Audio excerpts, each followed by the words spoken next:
Assalamualaikum warahmatullahi wabarakatuh.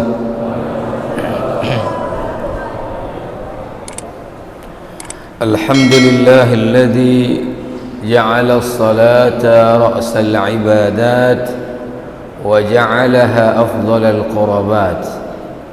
Asyhadu an la ilaha illallah wahdahu la syarika lah wa asyhadu anna Muhammadan 'abduhu wa rasuluh.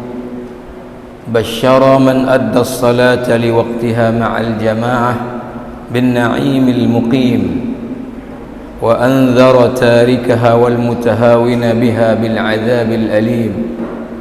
Allahumma salli wa sallim wa barik ala khatamil anbiya'i wa imamil mursalin Nabiyyina Muhammadin wa ala alihi wa ashabihi ajma'in. Amma ba'd. Ausini wa iyyakum jami'an bitaqwallah. Ittaqullaha haqqa tuqatih wa la tamutunna illa wa antum muslimun. Yang kita hormati dan muliakan bersama Ketua BKM beserta seluruh jajaran BKM Masjid Al-Mukarramah Kampung Mulia,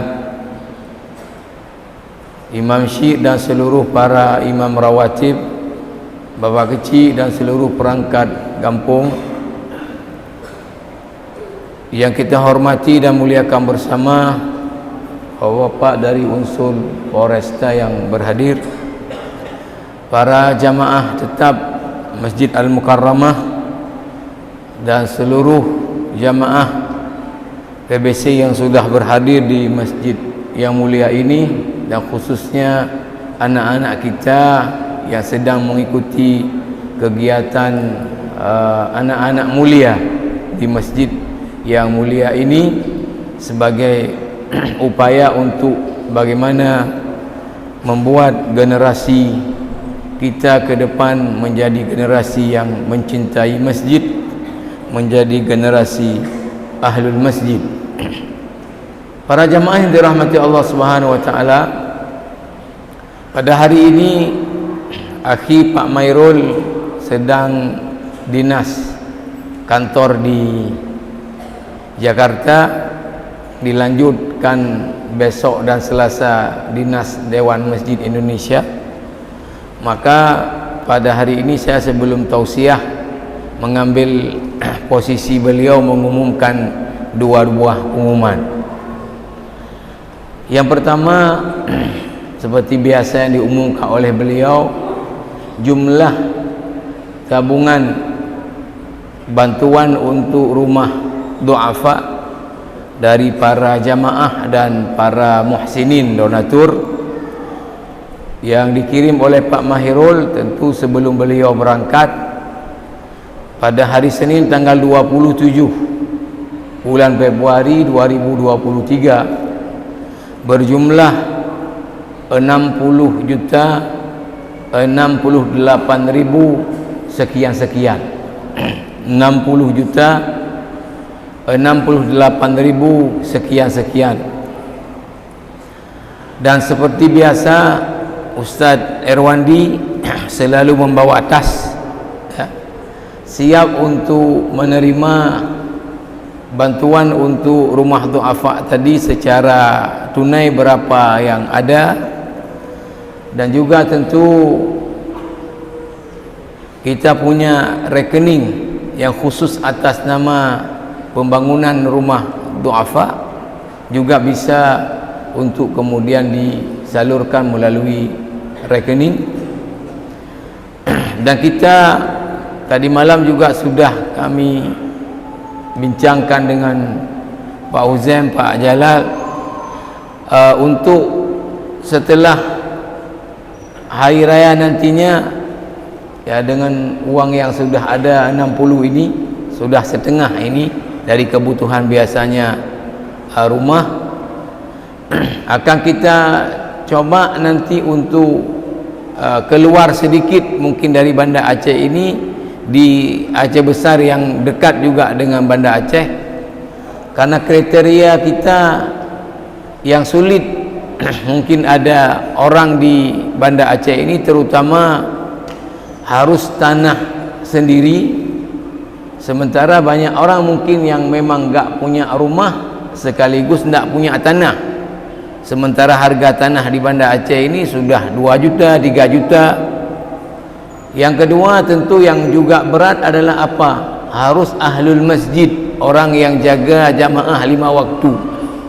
Ada orang mungkin tadi juga punya tanah, tidak punya rumah yang layak, tapi tidak datang ke masjid, ini tidak kita beri. Dan kalau menurut saya ini harus kriteria yang selalu mengunci ini, karena ini dari jamaah solat subuh, maka tentu kita berikan kepada yang orang juga ke masjid. Dan memang secara agama tentunya lebih utama membantu orang yang taat, karena dengan yang kita bantu itu akan membantu dia juga untuk mudah lagi dalam taat kepada Allah Subhanahu wa taala. Dan tidak boleh membantu kalau bantuan itu dipakai untuk maksiat, ya. Maka oleh karena itu ya sampai sekarang kita menunggu juga dari para jamaah, kalau ada calon yang memenuhi kriteria disampaikan, kita akan survei, kalau memenuhi maka kita akan bantu tanpa melihat dia siapa dan sebagainya. Itu tidak kita pertimbangkan, yang penting masuk kriteria kita. Jadi kalau tidak ada, nanti kita akan sedikit coba keluar dari Banda Aceh ini. Selanjutnya para jamaah yang dirahmati Allah Subhanahu wa taala, untuk safari subuh BBC pada Ahad yang akan datang, kita akan bersilaturahmi ke Masjid Baitus Salihin Ulai Karing. Masjid Baitus Salihin Ulai Karing. Sementara tadi saya tanya Ustaz Irwandi, belum dikirim. Ada? Belum dikirim untuk Jumat Berkah di mana, kemudian juga Sabtu DKMA di mana, maka juga belum bisa kita informasikan. Khusus untuk BBC adalah di Masjid Baitus Salihin Ulai Karing. Para jemaah yang dirahmati Allah Subhanahu wa taala, tadi Ustaz Zulfikar sudah menyampaikan bahwa masjid ini untuk BBC adalah, ya, ada sejarahnya seperti yang disampaikan oleh beliau tadi bahwa ini masjid pertama yang kita pilih untuk gerakan safari subuh BBC. Mungkin saya ulang singkat saja bahwa dulu kami beberapa orang, mayoritasnya adalah pegawai dari pemerintah Aceh Besar, ada latihan badminton di Gor Koni dalam seminggu 2 malam, habis isya, mesti habis isya setelah salat, malam Rabu dan malam Sabtu. Nah, kemudian di antara yang ikut juga gabung waktu itu adalah Pak Safwan Yusuf sebagai anggota DPRA waktu itu. Kemudian pada suatu malam Pak Safwan sampaikan ke saya, karena gerakan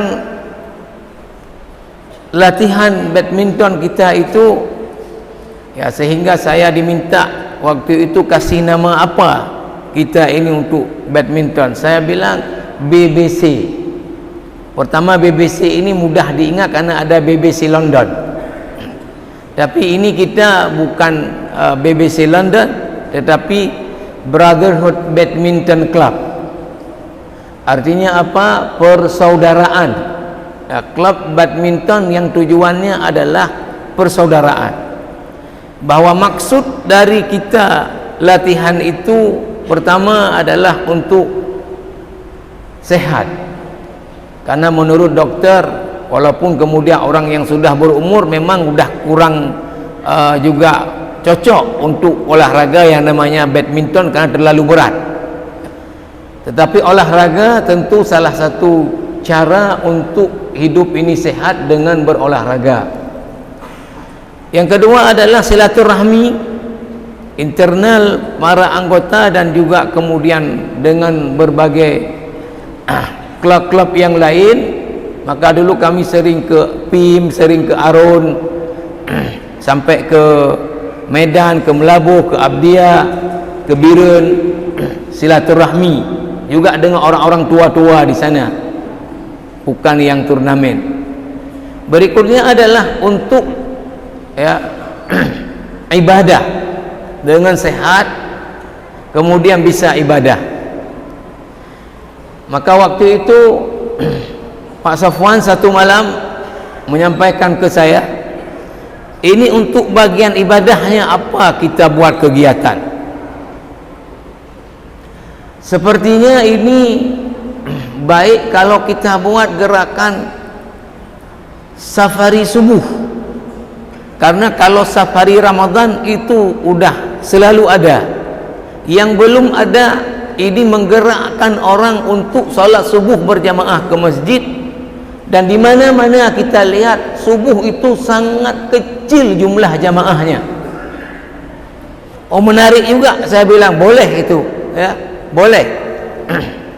Maka kemudian kita putuskan untuk kita buat gerakan safari subuh. Selanjutnya masjid mana kita mulai pertama? Kata Pak Safwan lagi, karena gerakan ini adalah gerakan untuk menggerakkan orang berjamaah, ya, memakmurkan masjid, salat fardu 5 waktu di masjid, terutama subuh, ya. Ini mohon maaf bukan maksud untuk menginikan masjid. Kata Pak Safwan, kita salat di masjid menurut saya yang paling sedikit juga jamaahnya selama ini. Inilah masjid ini dulu dipilih karena jamaahnya, ya, sedikit dengan kehadiran kita. Dan dulu awal selalu judul dari tausiah saya adalah tentang apa hukum berjamaah bagi laki-laki di masjid, ya, menurut pandangan para ulama. Kemudian bagaimana keutamaan berjamaah, bagaimana kiat menghadirkan diri untuk bisa selalu 5 waktu berjamaah di masjid. Itu menjadi tema tausiah di awal-awal daripada gerakan kita ini. Jadi alhamdulillah para jamaah rahimakumullah, seperti yang disebutkan tadi, dari 2010 sampai alhamdulillah hari ini 2023. Dan gerakan ini mohon maaf sebetulnya struktur pengurus pun tidak ada, ya. Ini ada penasehat, ada pembina, ada koordinator. Ini untuk supaya ada yang menghubungi masjid, ada kemudian yang men-share ini, menghubungi imam, menghubungi yang tausiah. Sedangkan kalau anggaran 1 sen pun tidak ada. Sekarang kalau ditanya anggaran BBC 1 sen pun, bukan sen, ya, 1 sen pun nggak ada. Yang ada anggaran untuk bantuan rumah duafa ini nggak kepake untuk BBC 1 sen pun. Jadi kalau ada spanduk, ada apa, ini nggak tahu Ustaz Erwandi kayak mana cara cari spanduk, saya nggak tahu itu. Pokoknya anggaran BBC ini 1 sen pun nggak ada. Kemudian yang untuk rumah duafa belum pernah terpakai 1 sen pun untuk non rumah, ya, untuk non rumah. Makanya alhamdulillah di safari subuh ini penceramah imam itu ridha Allah Subhanahu wa taala, pahala dari Allah Subhanahu wa taala. Jadi mungkin banyak orang berfikir, ya, apa mau orang ceramah enggak dikasih apa-apa. Alhamdulillah, ya, sudah 13 tahun, ya. Dulu saya sampaikan bahwa, ya, apa mau orang ceramah enggak kasih apa-apa, kita cari yang mau, yang enggak mau enggak usah. Apa mau imam enggak ada kasih apa-apa, kita cari yang mau, yang enggak mau enggak usah. Kita yang mau saja, lillahi ta'ala. Nah, makanya jamaah rahimakumullah, ya, awal-awal dulu juga ya, ada orang yang mengatakan, ini langsung ke saya juga mengatakan, ya, puhainya arma urung mbak safari subuh tabakna bu, minimal mbak mengah kapribu. Saya pikir itu terlalu dhaif, ya, mengasumsikan orang datang dengan ada makan, karena saya bilang yang datang orang dengan Harrier, mobil Harrier. Apa orang itu harap satu bungkus nasi yang cuma 6.000? Jauh kali saya bilang cara mengasumsikan itu ke situ. Orang datang dengan Innova Reborn Venturer, apa mengharap nasi? Ya jauh sekali saya bilang. Bahkan juga jamaah rahimakumullah, ada yang karena dulu, ya, Pak Sofwan adalah anggota DPR dan maju lagi, itu juga ada yang mengaitkannya, ini menggerakkan ini untuk supaya nanti jadi kendaraan politik. Nah, alhamdulillah, artinya ini sudah sekian lama, malah Pak Jol sendiri juga dulu ada maju. Kita tidak ada bawa-bawa ini, dan itu tidak boleh. Untuk ini adalah lillahi ta'ala, dengan tujuan seperti yang sudah disebutkan oleh Pak Mairul berkali-kali dari gerakan ini adalah bagaimana menggerakkan umat, khususnya para laki-laki, untuk yang tidak ada uzur syar'i, salat 5 waktunya berjamaah di masjid. Ini tujuan utama daripada gerakan ini, adalah bagaimana menggerakkan orang laki-laki yang tidak ada uzur syar'i ketika azan berkumandang meninggalkan apapun kegiatan sementara, datang ke masjid. Tadi ayatnya dibaca lagi oleh Ustaz Ghufran di surah An-Nur, rijalun la tulhihim tijaratun wala bay'an an dzikrillah wa iqamis salah wa ita'iz zakah yakhafuna yawman tataqallabu fihi alqulub wal absar. Para laki-laki, ini tidak termasuk ibu-ibu, khusus laki-laki yang tidak dilalaikan oleh perniagaan dan jual beli untuk mengingat Allah, mendirikan salat. Ini kalau dilihat tentang sebab turunnya ayat ini, adalah turun berkenaan dengan para sahabat Nabi yang berjualan di pasar Madinah. Ketika azan berkumandang, mereka tutup toko-toko mereka itu untuk kemudian mereka salatnya berjamaah di masjid. Maka turunlah ayat ini memuji sikap mereka yang tidak disibukkan oleh jual belinya, untuk kemudian kalau sudah waktu salat ditinggalkan sejenak untuk kemudian datang ke masjid, balik lagi kepada tokonya setelah salat di masjid. Liyajziyahumullahu ahsana ma amilu wa yazidahum min fadli. Janji Allah, Allah akan memberi balasan pahala kepada laki-laki seperti ini dengan yang lebih baik dari apa yang mereka buat, ditambah lagi rezeki dunianya kepada laki-laki yang tidak disibukkan oleh apapun kegiatan. Ketika waktu jamaah, dia tinggalkan kegiatan rutinitas dia untuk datang berjamaah.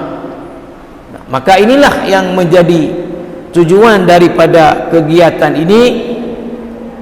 Walaupun tentunya jamaah rahimakumullah ya, belum mampu kita, dan rasanya memang ya di mana-mana ya untuk bisa menggerakkan semua orang atau dalam jumlah yang besar dari penduduk di satu tempat berjamaah di masjid, ini memang perkaranya tidak mudah. Saya di berbagai tempat ya menyampaikan bahwa di Banda Aceh ini mungkin banyak orang ini sudah mengagumi ya, tapi kita tujuannya dari gerakan ini bukan untuk dipuji, dikagumi, tapi banyak orang mengagumi bahwa di Banda Aceh ini masjid-masjid ya, waktu salat 5 waktu alhamdulillah jamaahnya, ini dibanding ke kampung-kampung ya. Tapi saya ingin mengatakan juga bahwa masjid-masjid yang ada di Banda Aceh ini, kalau kita pilih masjid yang paling makmur jamaah 5 waktunya, itu juga belum pada tataran ideal. Kita ambil contoh ya, nggak usah sebut masjid ya, nanti masjid lain mengatakan ramai buat kamu kok ada yang lebih contoh kayak gitu. Satu masjid ya, termasuk masjid sangat makmur misalnya di Banda Aceh ini, subuh aja sekian jamaahnya. Itu kalau kita kemudian menghitung berapa orang ada subuh di masjid itu, misalnya 300 orang, berapa orang laki-laki yang tinggal di kampung itu yang tidak ada uzur syar'i? 1000 orang.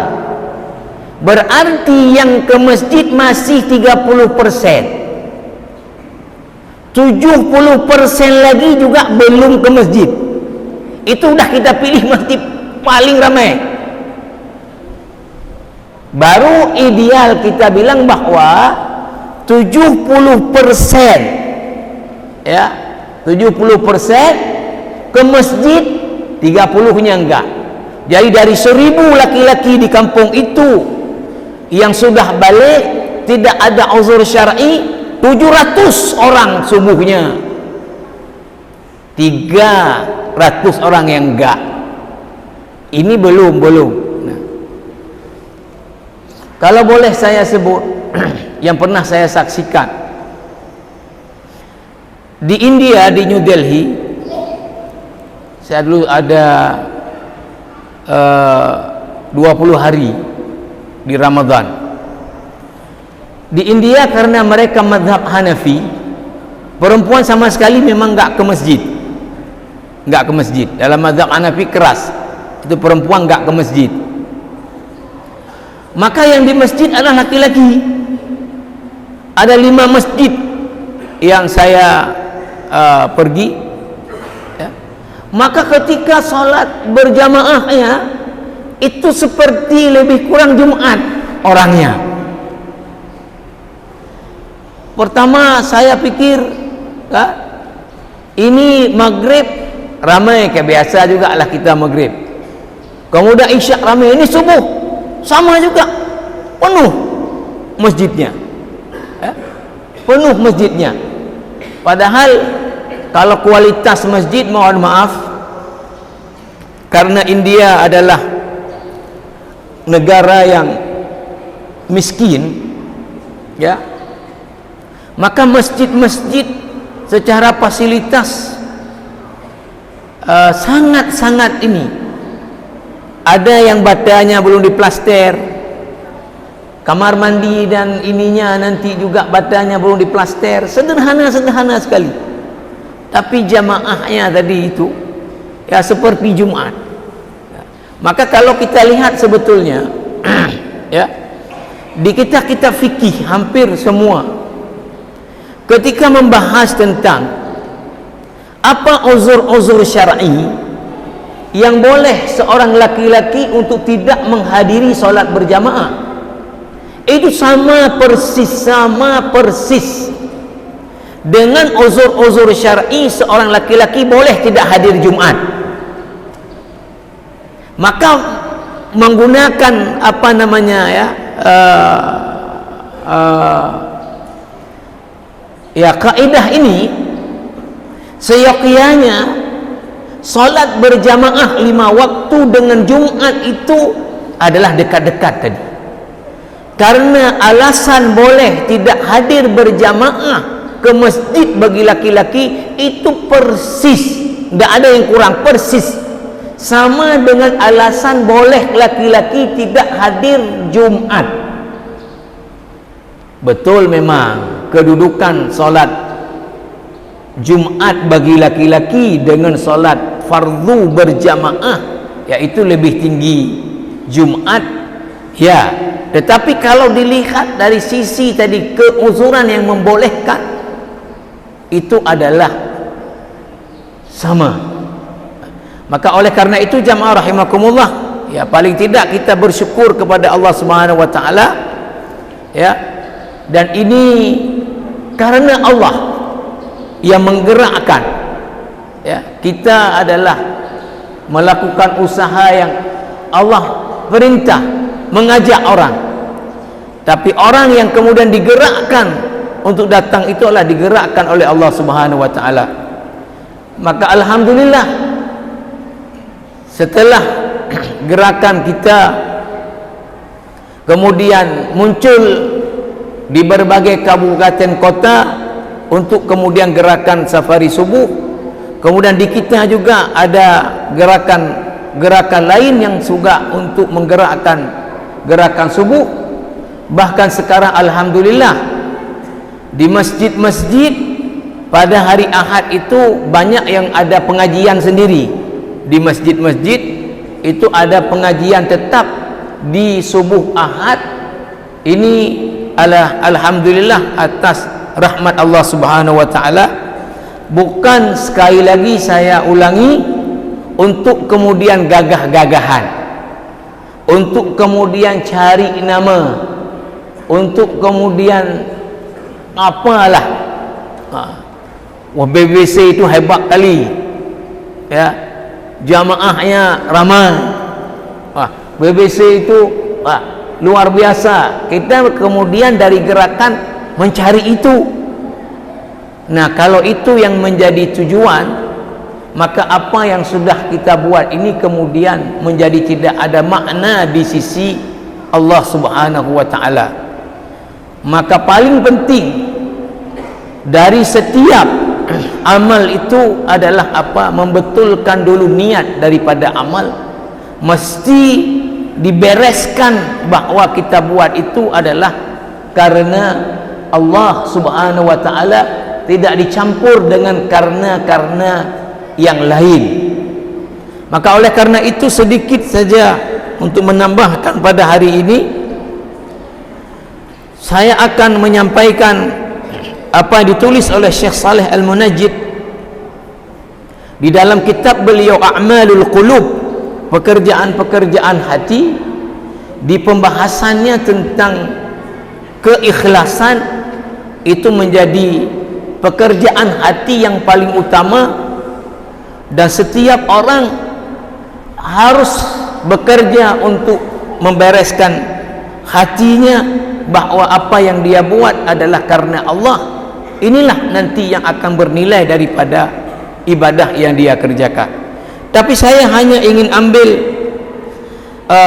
satu saja dari bahasan dari sekian bahasan beliau tentang keikhlasan. Apa itu yang ingin saya ambil adalah pembahasan beliau tentang adhararu adamil ikhlas, bahaya kalau dalam melakukan ibadah yang dengannya seharusnya mengharapkan pahala dari Allah, tetapi dengannya mengharapkan tujuan-tujuan lainnya selain daripada Allah, apa saja bahaya-bahayanya. Yang pertama adalah, ditulis Syekh Saleh Al-Munajjid, apa? Pertama adalah adamu qabulil amal, tidak akan diterima amal ibadah yang kita buat kalau itu tidak ikhlas karena Allah. Maka dampak buruknya apa? Ketolak, amal itu tidak diterima. Di dalam hadis ini, hadis qudsi, riwayat Imam Muslim dari Abi Hurairah berkata, Rasulullah sallallahu alaihi wasallam bersabda, Allah berfirman, ini hadis qudsi, ana aghna syuraka'i 'ani syirki man 'amila 'amalan asyraka fihi ma'i ghairi taraktuhu wa syirkahu. Aku, kata Allah, tidak butuh ya kepada dilibatkan orang lain bersamaku. Ana aghna syuraka 'ani syirki, karena Allah maha kuasa, Allah maha dikdaya, Allah maha esa, maka Allah tidak butuh kepada dilibatkan siapapun orang lain selain daripada Allah. Maka Allah mengatakan, barang siapa yang melibatkan bersamaku yang lain, maka taraktuhu wa syirkahu, aku biarkan, tidak aku beri nilai apa yang dia buat, dan juga orang yang dia libatkan. Tidak akan ada makna di sisi Allah kalau dalam amal kita melibatkan yang lain selain daripada Allah Subhanahu wa taala.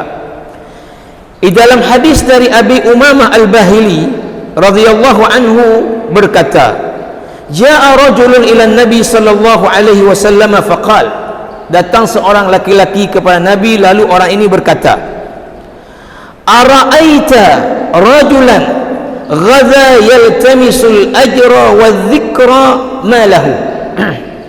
Orang ini tanya Nabi, Rasulullah, apa pendapatmu? Ada orang yang berperang di jalan Allah, dan dia dengan berperang itu mengharapkan dua, mengharapkan pahala dan juga mengharapkan apa? Mengharapkan dia terkenal. Oh, dia pemberani, oh dia adalah orang yang berani. Yaltamisul ajra wa dzikra, mengharapkan pahala dan mengharapkan disebut-sebut, dipuji-puji. Rasulullah, apa pendapatmu kalau ada orang yang berperang di jalan Allah, dia mengharapkan pahala, ya, mengharapkan nama baik, iya juga. Ini kalau bawa ke konteks yang lain, bagaimana orang ketika mau pemilu nyumbang, bantu sana, bantu sini, bantu sana, bantu sini, mengharapkan pahala, ya, untuk dipilih, ya juga. Pahala, ya, untuk dipilih, ya juga. Ya.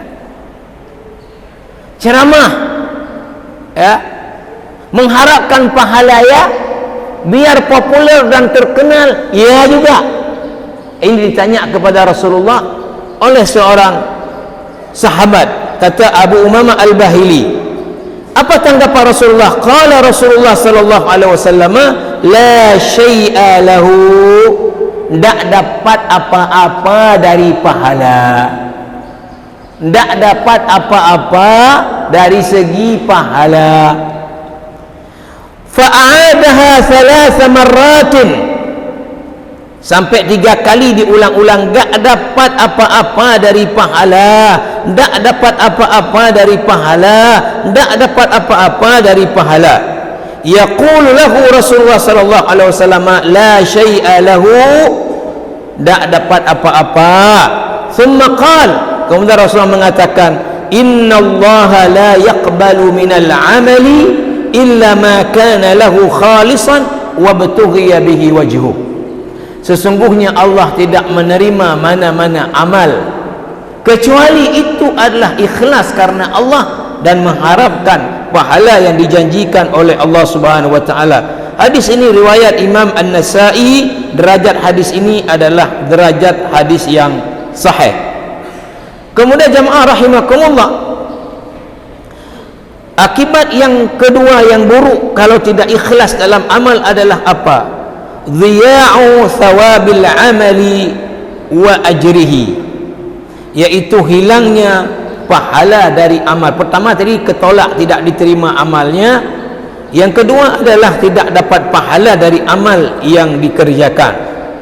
Dalam hadis qudsi, Allah Subhanahu wa taala berfirman, Rasulullah sallallahu alaihi wasallam bersabda, "Idhabu ila alladhina kuntum tura'una fid dunya fatanzuru hal tajiduna indahum jazaa'a." Allah di akhirat nanti akan mengatakan, kalian-kalian yang buat ibadah untuk ria, biar terkenal, biar populer, idhabu ila man tura'una, pergi ke mereka-mereka yang kalian dulu minta biar terkenal, populer, kemudian minta sama mereka pahalanya, minta pahala. Di dalam kitab Jami' al-Ulum wal Hikam Ibnu Rajab Al-Hambali dalam mensyarah hadis innamal a'malu binniyat banyak menyebutkan hadis-hadis siapa yang buat satu amal ibadah yang dia itu adalah untuk maksud karena si ini, karena si itu, maka nanti di hari akhirat Allah akan perintahkan orang itu ketika minta pahala sama Allah, kamu minta itu sama itu. Jadi kalau orang buat satu ibadah karena kepala dinas, nanti Allah katakan minta sama kepala dinasmu itu, kamu buatkan karena dia kemarin di dunia, minta sama dia pahalanya, jangan minta sama aku. Kemudian jamaah rahimakumullah, yang lebih berat lagi adalah apa? Yang lebih berat lagi dari bahayanya adalah adamu dukhulil jannah. Udah capek ibadah, enggak diterima, enggak ada pahala, enggak masuk surga. Kasihan, udah capek, enggak masuk surga dengan ibadah-ibadah itu. Mana dalilnya? Fa'an Abi Hurairah radhiyallahu anhu qala Rasulullah sallallahu alaihi wasallam, man ta'allama ilman mimma yubtagha bihi wajhullahi azza wa jalla la yata'allamuhu illa liyusiba bihi 'aradan min ad-dunya lam yajid 'arfal jannati yaumal qiyamah. Hadis ini riwayat Abu Dawud, Ibnu Majah, derajat hadis ini adalah sahih. Apa Allah mengatakan, apa Rasulullah bersabda, siapa yang menuntut ilmu agama, yang ilmu itu dengannya mengharapkan ridha Allah, artinya nuntutnya ilmu agama. Gerakan safari subuh ini adalah gerakan Allah jelas, gerakan ibadah yang dengannya adalah kita mengharapkan pahala. Tapi kata Allah, apa kata Rasul, apa? Siapa yang menuntut ilmu agama yang sebetulnya dengan ilmu itu mengharapkan pahala dan ridha daripada Allah, tetapi dia melakukannya untuk mendapatkan fasilitas duniawi, dengan ilmu itu yang dia targetkan apa? Dunia, maka tidak akan dia dapatkan, bau surga pun tak dapat di akhirat nantinya. Jangankan masuk surga, mencium bau surga pun tak akan. Orang yang belajar ilmu agama seharusnya dengan itu dia cari pahala dari Allah, tapi dia gunakan itu untuk mencari dunia. Di hadis yang lain nanti akan disebutkan apa di antaranya. Di antaranya biar dikatakan paling alim, biar orang kemudian mengkultuskan dia, kemudian orang datang kepada dia, menginikan dia untuk dunia. Maka jangankan masuk surga, bau surga pun tidak akan dia cium. Yang lebih parah lagi, ini yang terakhir adalah apa? Dukhulin nar yaumal qiyamah, akan dimasukkan ke dalam neraka orang yang beribadah karena masalah maksud dari ibadahnya itu tadi. Di dalam hadis ini, hadis sahih Bukhari dan Muslim, an Abi Hurairah radhiyallahu anhu qala sami'tu Rasulullah sallallahu alaihi wasallam yaqul, kata Abu Hurairah, aku telah mendengar Nabi sallallahu alaihi wasallam bersabda, inna awwalan nasi yuqdha yawmal qiyamati alaihi rajulun ustushhida fa'utiya bihi fa'arrafahu ni'amahu fa'arafaha. Ini saya langsung sebutkan, tidak baca lagi lanjutannya. Orang yang pertama disidang nanti di hari akhirat adalah orang yang mati syahid di jalan Allah. kayak mana besar pahala mati syahid. Ini yang pertama di sidang. Kemudian dinampakkan kepada dia nikmat-nikmat yang akan dia dapat karena dia mati syahid. Lalu dia kenallah ini yang akan dia dapatkan. Lalu Allah tanya pada dia, apa yang sudah kamu buat sehingga kamu dapat nikmat sebanyak ini? Orang ini mengatakan apa? Aku berperang di jalanmu ya Allah karenamu sehingga aku mati syahid.